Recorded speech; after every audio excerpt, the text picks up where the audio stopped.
Seja bem-vindo, você guerreira de todo o Brasil e de todo mundo, aqui é o canal Raiz Tricolor. Eu sou o Gabriel Amaral, hoje é dia 12 de junho, dia dos namorados, e pelo que a gente vai vendo, uma relação ali de namoro, mais de amor e ódio, vai se terminando, né? Enfim, giro de notícias.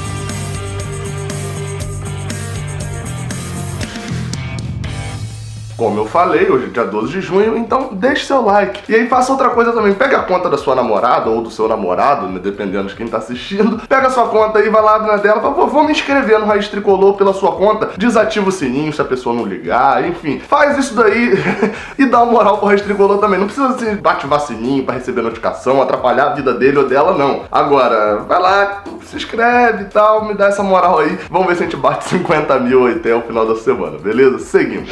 A relação que eu falei que terminaria, né, tá muito próxima de terminar, é a relação entre Luciano e Fluminense. Um relacionamento até curto, porém, se a gente pegar os padrões dos jogadores do Fluminense atualmente, um relacionamento até longo, né? O Luciano chegou ali pro Fluminense no meio do ano passado, e agora, eis que surge uma notícia, saiu nessa terça-feira, uma informação que depois até foi confirmada em nota oficial pelo Fluminense, dizendo que o Luciano havia pedido para não jogar contra a Chapecoense, pois ele tinha recebido uma proposta de outro time. Então, caso ele jogasse contra a Chapecoense, ele completaria o seu 7º jogo no Campeonato Brasileiro, lembrando que o jogo contra a Chapecoense é a 9ª rodada, mas ele não atuou em um e ele foi poupado em outro, então esse seria a 7ª partida dele. E quem joga 7 jogos no Brasileirão não pode atuar por outro clube do Brasileirão. Então isso já dá conta de que a proposta dele é de dentro do Brasil. E essa proposta vem assim numa hora...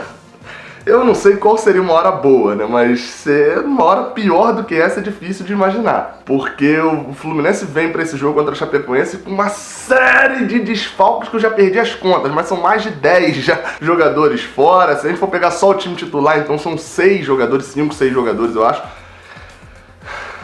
Eu até perdi as palavras agora, porque tá numa situação complexa, assim, pro momento é horrível. Tudo bem que Luciano também não tem sido, que jogador imprescindível pro Fluminense. Porém, Luciano não à toa ele tem mercado dentro do Brasil, por quê? 15 gols em 30 ou 31 jogos no ano. Então, assim, é uma média boa, e isso no Fluminense é o 4º maior artilheiro do Brasil dentro do ano. Se a gente considerar só as equipes da Série A, né, os jogadores que são mais vistosos, etc. Ele só tá atrás de Fred no Cruzeiro. Então, assim, é factível mesmo que tenha clubes do Brasil atrás dele. Agora, comédia...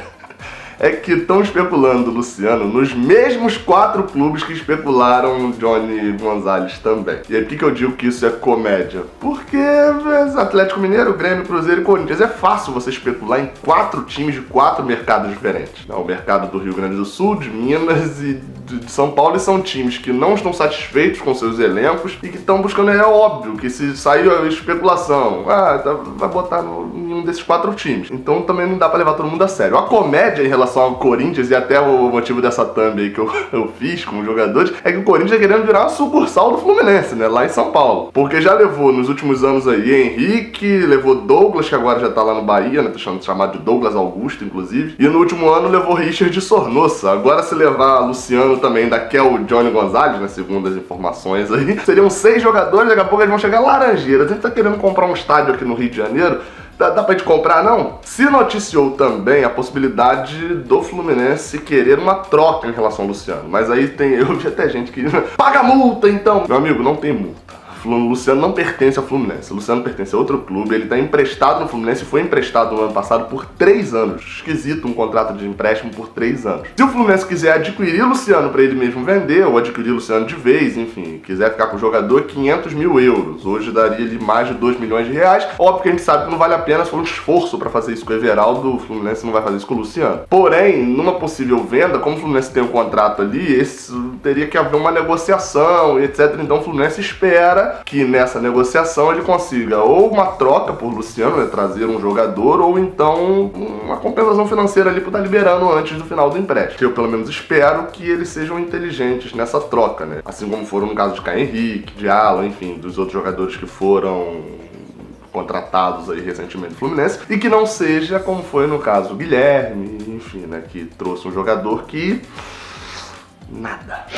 Partindo para análise da perda, né, de Luciano, considerando que a gente vai perder. É óbvio que o Luciano não é um craque, né, mas o Luciano tem a sua importância hoje dentro do time do Fluminense. Ele é o titular desde o início do ano, é um dos artilheiros do Brasil, e é difícil a gente lembrar uma ótima atuação, uma ótima vitória do Fluminense sem que o Luciano tenha tido uma participação ativa no jogo, né, e ativa eu digo gol e assistência mesmo, tô nem falando da participação subjetiva. É difícil a gente lembrar uma vitória do Fluminense nesse ano sem a participação dele, e isso é relevante. Aí tem gente que fala, e tal, é marra, não sei o que, cara, isso é personalidade dele, isso é outra história, tô falando de bola e campo, né, propriamente. É óbvio que a galera marcou muito por causa dos gols perdidos também por ele, perdeu o gol contra o Atlético Nacional lá, que foi um negócio absurdo, mas tem que ser muito ingênuo pra afirmar que não tem importância nenhuma dentro do elenco. E pelo amor de Deus, não começa com... E desculpe o termo aqui se você se sentir ofendido, muda seu comportamento, porque isso é uma burrice. Vi falar bem assim, ó, não, manda o Luciano embora mesmo, já, Marcos Paulo tá pedindo passagem aí, ó, pra virar titular. Meu amigão, eu ia te chamar de outra coisa muito pior, mas meu amigão, deixa eu te falar um negocinho aqui. Não sei se você sabe, mas na hora que a gente vai jogar, a gente joga com 11, né? Então, se o Marcos Paulo tá pedindo passagem, ele vira titular, beleza. E aí, quando o Marcos Paulo não puder jogar, aí entra um reserva, né? E aí vai entrar quem? Você? Pelo amor de Deus, o Fluminense precisa de elenco. O Fluminense não precisa, não joga só 11, isso aqui não é Master Liga, não. O jovenzinho, isso aqui não é Master Liga, não. Não é carreira lá no FIFA que você pega e contrata 11, bota 11 pra jogar, o jogador não se machuca, não é convocado, não acontece nada, não. Não, isso não é assim. Se o Luciano não tá tão bem como titular, ele vira reserva, o Marcos Paulo vira titular e tem Luciano no banco. Agora, se o Luciano sai e Marcos Paulo é titular, quando ele for convocado pra seleção de Portugal, como vem acontecendo com ele, quando o João Pedro for convocado também pra seleção brasileira, que deve ser convocado aí nas próximas, pelo menos pra seleção de base, o que vai acontecer? Vai colocar quem no ataque? Você? Não. Aí vai colocar Kelvin, vai colocar Evandro, aí você fica reclamando, nossa, o Fluminense não tem elenco, quando sai, olha os caras que entram, não jogam nada, porque você mandou dispensar o Luciano, tá lembrando disso? Lembra de Everaldo? Olha como é que Everaldo vai fazer uma falta hoje, hein? Ah, se a gente tivesse Everaldo no banco aí na Sul-Americana contra o Atlético Nacional, que coisa, hein? Não tinha. E eu não tô falando que esses caras são craques e que eles têm que ser titular, não, tô falando de reforço de elenco. Se eu perguntar a 10 tricolores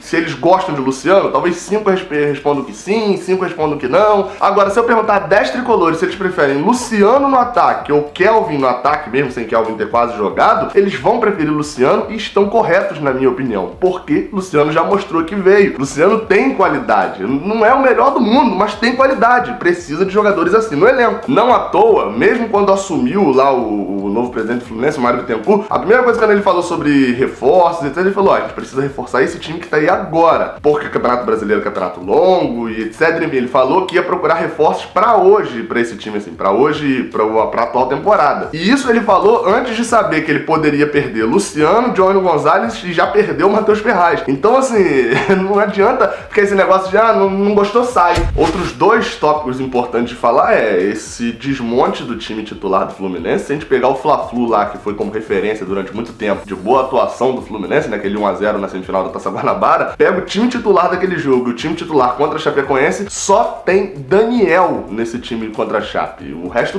todo o time ou já foi substituído, né, já foi transferido, já se machucou, enfim. Isso só mostra a qualidade do trabalho de Fernando Diniz, de conseguir trabalhar o elenco a ponto de 10 jogadores diferentes entrando em campo agora contra a Chapecoense, e a gente sabe que o padrão vai ser mantido, ou até mesmo melhorado, né, em relação àquele jogo contra o Flamengo. Outro destaque também é a questão da Sul-Americana. Se o Luciano sair, olha, a gente tá com sérios problemas. Se o foco principal no ano é o ser campeão da Sul-Americana, a gente tá correndo sérios problemas aí. Por quê? Na lista tem 30 jogadores, né? O Fluminense mandou lá 30 jogadores, já substituiu 3, já entraram 3, então ele tá ali com 30 jogadores, só que se o jogo fosse hoje contra o Peñarol, se o jogo fosse hoje, sabe quantos jogadores desses 30 que o Fluminense tem inscrito ele poderia mandar o jogo? Poderia escalar o time, mandar pro banco de reservas? 17. E isso porque eu botei nessa lista Paulo Ricardo, zagueiro, Marlon, lateral esquerdo, Zé Ricardo e Dodge, que são 4 jogadores que não vêm sendo nem relacionados por Diniz, porque dos que vêm jogando mesmo são só 13. Seriam 10, isso eu tô desconsiderando os goleiros, né? Seriam 10 jogadores e 3 no banco só.